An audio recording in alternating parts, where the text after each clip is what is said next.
السلام علیکم ورحمۃ اللہ وبرکاتہ. کیا حال ہے آپ سب کا؟ ٹھیک ہے. آج ہم شروع کریں گے ادا ناول کی 7 ایپیسوڈ. تھکے ماندے وجود کو گھسیٹتے وہ لان میں داخل ہوا. دلان کی تمام بتیاں گل تھیں اور دادا یقیناً سو چکے تھے. اس نے محتاط قدم اپنے کمرے کی جانب اٹھائے. نیند تاریک راداری کے سامنے سے گزرتے اس نے اپنے کمرے کے سامنے رک کر نیند سے بند ہو دی آنکھوں اور تھکی گردن کو ہلکا سا جھٹکا دے کر تھکاوٹ کو رفع کرنے کی کوشش کی اور ہینڈل کو گھمانا چاہا. جب سوتے جاگتے دماغ کی تمام حصات ایک دم سے جاگ اٹھی تھی اس نے آنکھیں سکیڑ کر کمرے کے بند دروازے کو دیکھا، یوں جیسے دروازے کی دوسری جانب کسی کو محسوس کرنے کی کوشش کر رہا ہو. وہ جو دروازے کے ہینڈل پہ وزن ڈال کر گھمانے ہی والا تھا ایک دم سے ہاتھ ہٹا لیا اور بہت آہستہ سے کمرے کے دروازے کو لاک کر دیا، یوں کہ دروازے میں ایک آواز بھی پیدا نہ کی. وہ بے قدموں واپس دلان کی طرف مڑا. البتہ اب اس کی نیند اور تھکاوٹ بھاگ چکی تھی جس کی جگہ چستی نے لے لی تھی.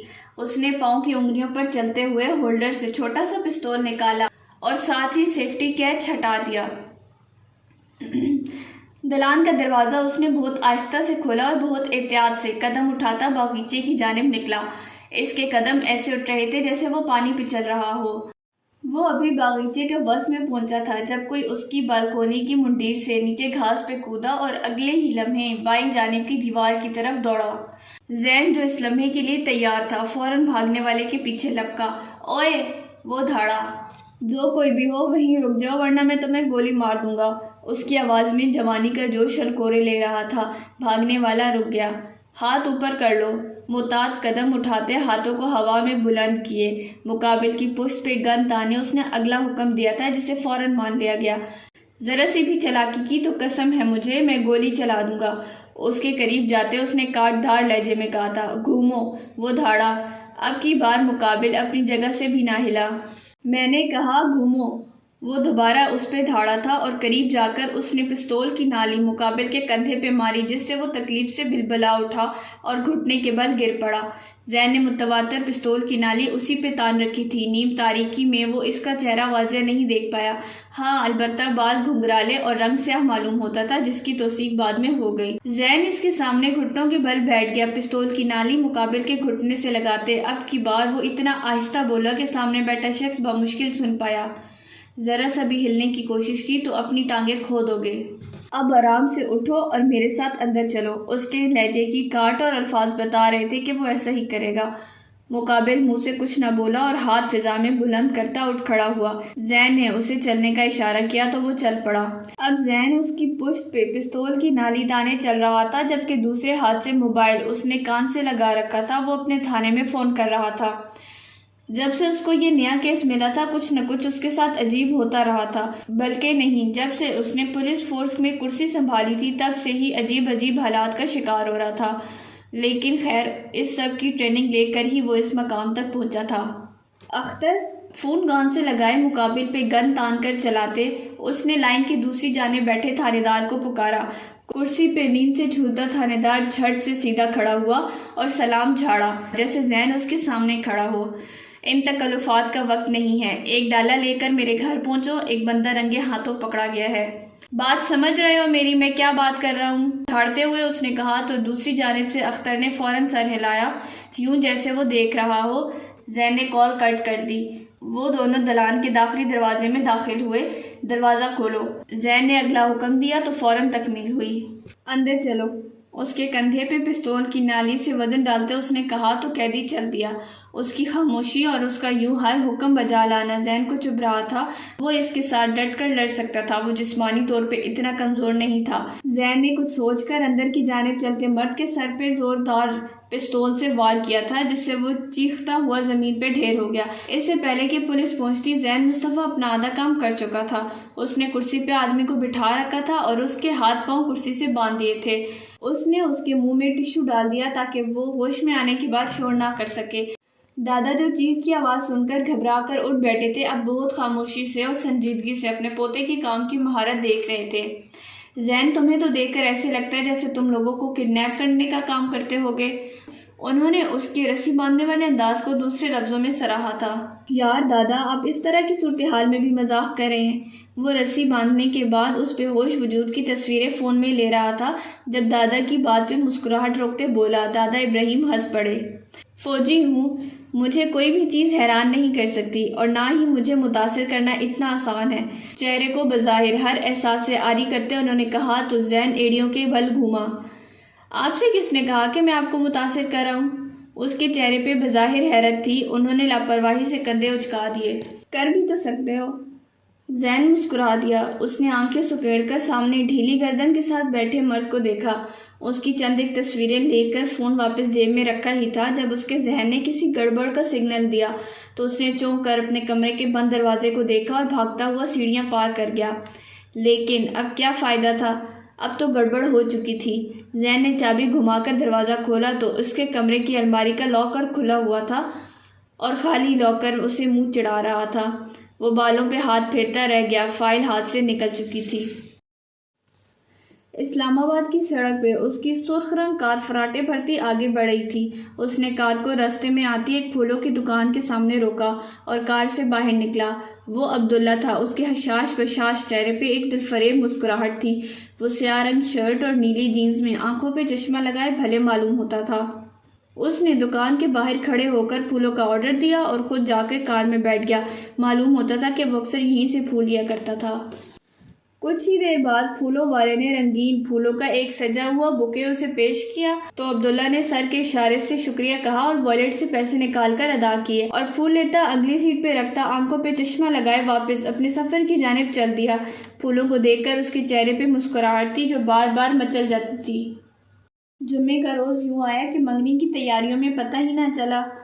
اس وقت وہ اپنے کمرے کی قالین پہ بیٹھی تھی اور اس کی جھولی میں لیپ ٹاپ پڑا ہوا تھا جس کی اسکرین پہ مختلف تصویریں سلائیڈ کی صورت میں چل رہی تھی۔ وہ تمام تصویریں حنان کی تھیں، بچپن سے لے کے لڑک پر اور پھر جوانی کی، اور ہر تصویر پہ ہاتھ پھیر کر آنسو صاف کرتی تو اتنے میں اگلی تصویر آ جاتی۔ حنان، اس کے لب ہلے۔ تم میرے ساتھ ایسے کیسے کر سکتے ہو؟ اس کے لہجے میں مایوسی تھی۔ میں تمہیں کتنا چاہتی ہوں، تمہیں نظر کیوں نہیں آتا؟ اس کا دل ٹوٹ کر کرچی کرچی ہو رہا تھا، جس کی آواز اتنی تھی کہ کمرے کی ہر چیز اس کے بولنے پہ گواہ بن رہی تھی۔ تم کو فلک ہی نظر آئی، میں کیوں نہیں؟ بہت مدم بولتے اس نے شکوہ کیا تھا، یوں جیسے حنان اسے سن رہا ہو اور وہ جواب ضرور دے گا۔ حنان، تم فلک سے منگنی کر لو گے اور پھر ایک روز آئے گا تم سے شادی بھی کر لو گے۔ تو حنان، میں کیا کروں گی؟ میرا کیا ہوگا حنان؟ میں تمہیں کیسے بھول پاؤں گی؟ تکلیف سے کہتے اس نے لیپ ٹاپ نیچے قالین پہ رکھا اور سر گھٹنوں پہ رکھ کر شدید رونے لگی۔ جس چیز کو اس نے بچپن سے اپنی ملکیت سمجھا تھا وہ ایک دم سے اب کسی اور کے ہوتے دیکھنا تارا کے لیے بہت جان لیوا ثابت ہو رہا تھا۔ وہ رو رہی تھی اور کمرے میں تنہا تھی اور نہ جانے کب تک ایسے بیٹھی روتی رہتی جب کسی نے آہستہ سے اس کے کمرے کا دروازہ کھولا اور قدم اندر رکھا۔ وہ سدرا آپی تھی۔ تارا، اس کے لہجے میں دکھ تھا۔ تارا نے پہلی آواز میں سر اٹھا کر آپی کو دیکھا اور لیپ ٹاپ کی اسکرین تیزی سے نیچے کر دی۔ وہ آپی سے اس بارے میں بات نہیں کرنا چاہتی تھی۔ وہ اس کی طرف بڑھی اور پھر اس کے دائیں جانب بیٹھ گئی۔ تارا، یہ کیا حال بنا رکھا ہے تم نے اپنا؟ یہ وہ الفاظ تھے جو کبھی تارا آپی کے لیے بولا کرتی تھی۔ تارا نے سر اٹھا کر ان کی جانب نہیں دیکھا۔ کچھ کام تھا آپی؟ آنسو صاف کرتے اس نے نم لہجے میں کہا تھا۔ آپی نے اس کا ہاتھ تھام لیا۔ آج منگنی ہے، جانتی ہوں۔ اس نے آنسو صاف کرتے سر اس بات میں ہلایا تو آپی نے بہت افسوس سے اسے دیکھا۔ تم جا پاؤ گی منگنی پہ؟ شاید ہاں یا شاید نہیں۔ وقت ابھی گزرا نہیں ہے، ابھی بہت کچھ بدلا جا سکتا ہے۔ اس کا ہاتھ پکڑے انہوں نے کہا تو تارا نے انہیں دیکھا۔ آنکھوں میں بہت سے سوال ایک ساتھ جمع ہوئے۔ تم حنان کو کہو کہ فلک اس سے منگنی نہیں کرنا چاہتی، وہ کسی اور کو پسند کرتی ہے۔ وہ بہت سوچ سمجھ کر بول رہی تھی۔ تارا نے جھٹکے سے ان کا ہاتھ چھوڑا۔ یہ جھوٹ ہے۔ نہیں، آپی نے فوراً سر نفی میں ہلایا۔ میں نے تم سے کہا تھا تم فلک کو جانتی ہو، لیکن غلط۔ وہ زین کو چاہتی ہے، اس نے یہ بات تم سے چھپائی ہے، ویسے ہی جیسے تم نے اپنی پسند اس سے بقول تمہارے چھپا رکھی ہے۔ زہر کا پیالہ اب سامنے پڑا تھا، وہ ابلیس کے بہکاوے میں آنے والی تھی۔ شاید ہاں یا پھر شاید نہیں۔ یہ آپ کیسے کہہ سکتی ہیں؟ تارا اس بات پہ یقین نہیں کرنا چاہتی تھی۔ سدرا آپی کے سامنے تمام پچھلے مناظر چلنے لگے۔ فلک کا زین سے ٹکرانا، اس کا زین کو کھانے کی میز پہ گھورنا اور زین کا جواب میں اسے نظر انداز کرنا، یہ سب اس دعوت میں ان کی توجہ کا کسی حد تک مرکز رہا تھا۔ انہیں زین پہ کوئی اعتراض نہیں تھا، لیکن وہ فلک کو اپنی زندگی میں کسی کانٹے کی طرح محسوس کرتی تھیں۔ 9 سال پہلے کا واقعہ ان کی زندگی کو کسی دیمک کی طرح چاٹ رہا تھا۔ وہ 9 سال سے اپنی محبت کو دیکھنے سے ترس رہی تھیں، وہ محبت جو ان کی محرم تھی، ایک نفرت کا ابال جو ایک دم سے اٹھا تھا۔ وہ تارا کے قریب سے اٹھنا چاہتی تھی لیکن اٹھی نہیں تھی۔ انہوں نے ایک دم سے تارا کے کندھوں کو تھام کر زور زور سے جھٹکے دیے۔ بولی تو یوں لگا جیسے وہ ضبط کے کڑے مراحل سے گزر رہی ہوں۔ وہ لڑکی پیدا ہونے سے اب تک ہمیں دیمک کی طرح چاٹ رہی ہے، ہم سے ہمارا سب کچھ چھین چکی ہے، یہاں تک کہ ہمارے والدین بھی ہم سے پہلے اسی کے بارے میں سوچتے ہیں۔ تمہیں کیا لگتا ہے یہ سب اتفاق ہے؟ نہیں تارا، نہیں۔ ان کی آنکھوں میں زخم تھے اور یوں لگ رہا تھا جیسے آنسوؤں کی جگہ لہو ٹپک رہا ہو۔ آپی سنبھالیں خود کو۔ اپنے کندھے سے ان کے ہاتھ ہٹاتے وہ چیخی تو آپی ہوش میں واپس لوٹ آئیں اور ایک نظر تارا کو دیکھ کر سر تھام کر بیٹھ گئیں۔ تارا آنکھیں پھیلائے حیرت سے انہیں دیکھ رہی تھی۔ انہوں نے ایک نظر دوبارہ اسے دیکھا اور اس کی کتابیں، فون، لیپ ٹاپ وغیرہ اٹھانے لگیں۔ ان کا انداز شرمندگی لیے ہوئے تھا۔ میں معذرت چاہتی ہوں۔ جانے سے پہلے انہوں نے کہا، امی نیچے بلا رہی ہیں، ان کی بات سن لو۔ انہوں نے ہاتھ مسلتے ہوئے کہا اور کمرے سے نکل گئیں، جبکہ پیچھے بیٹھی تارا کا دل آہستہ آہستہ ڈوب رہا تھا۔ تمہارے خیال میں کون ہو سکتا ہے اس سب کے پیچھے؟ وہ ایک اہم نقطہ اٹھا رہا تھا۔ اختر نے کچھ سوچتے زین کی جانب دیکھا، جس پہ پولیس کی وردی بہت جچ رہی تھی اور ہلکے سے کھنگارا۔ زین نے چونک کر اسے دیکھا۔ اور کون ہو سکتا؟ اس کا انداز ڈھکا چھپا تھا، زین سمجھ گیا۔ خیر، اس بات کا فیصلہ ہو جائے گا کہ اس سب کے پیچھے کون ہے۔ تم بس اس بات کا ذکر کسی سے مت کرنا۔ اس کا اشارہ فائل کی چوری کی جانب تھا۔ اختر نے سمجھ کر سر ہلا دیا۔ سر، اور کوئی حکم؟ ہاں یار، وہ جو بھتہ خور ہم نے کل رات کو پکڑے تھے انہیں تو ذرا لے کر آؤ۔ ہاتھ میں پکڑے فون کو کہنے کے ساتھ ہی میز پہ رکھتے اس نے اگلا حکم دیا اور سامنے پڑے بھاپ اڑاتی چائے کے مگ کو اٹھا لیا۔ وہ ابھی بھی دفتر پہنچا تھا اور تھانے میں داخل ہوتے ہی درپیش ہنگامے سے اسے پتہ چلا کل رات گشت کرتے ہوئے 2 سپاہیوں نے کچھ بھتہ خوروں کو پکڑا تھا جو صبح سے سلاخوں کے پیچھے بیٹھے شور مچا رہے تھے۔ تو وہ مخ سر ہلا کر اپنے دفتر میں آ گیا اور اب ان دونوں بھتہ خوروں سے ملنے کا خواہاں تھا۔ اس نے کچھ سوچتے ہوئے گھر میں فون ملایا۔ دوسری جانب ذاتی گھنٹی کو چند لمحے اس نے تحمل سے سنا جب ریسیور اٹھا لیا گیا۔ سلام بابا، خالص بنگالی انداز میں سلام کیا گیا تو زین نے مخ سر ہلایا، گو سلام کا جواب دیا جیسے وہ اسے دیکھ رہی ہے۔ دادا کو ناشتہ کروا دیا؟ وہ سیدھا مطلب کی بات پہ آنے والا شخص تھا، تمہید سے اسے نفرت تھی۔ جی بابا، کروا دیا۔ اور دوا؟ انہیں کل رات سے بخار تھا اور بڑھاپے کے اس بخار نے زین کو کافی حد تک پریشان کیا تھا۔ جی وہ بھی کھلا دیا۔ اچھا چلو میں رکھتا ہوں، اگر کوئی مسئلہ درپیش آیا تو فوراً فون کر دینا اور خاص طور پہ وہ ساتھ والی آنٹی کو بلا لینا۔ وہ اسے تاکید کر رہا تھا جب اختر کے ساتھ 2 سہارنما انسان زین کے کمرے میں داخل ہوئے۔ زین ابھی بات ہی کر رہا تھا جب اس نے ان دونوں کو اپنے سامنے کرسیوں پہ بیٹھتے دیکھا۔ زین کے ماتھے پہ جہاں بل نمودار ہوئے وہیں پیچھے اختر نے اس بدتمیزی پہ دونوں کو کان کے نیچے ایک لگا دی تو وہ دونوں اپنی جگہ سے اچھل کر کھڑے ہوئے۔ زین نے دونوں سیاہ رنگت اور کھنگرالے بالوں والے مردوں کو سر سے پاؤں تک دیکھا اور اپنی کرسی چھوڑتا ہوا اٹھ کھڑا ہوا۔ اسے وہاں ابھی آئے زیادہ عرصہ نہیں ہوا تھا، اسی لیے کچھ چیزیں اس کے لیے ابھی نہیں تھیں۔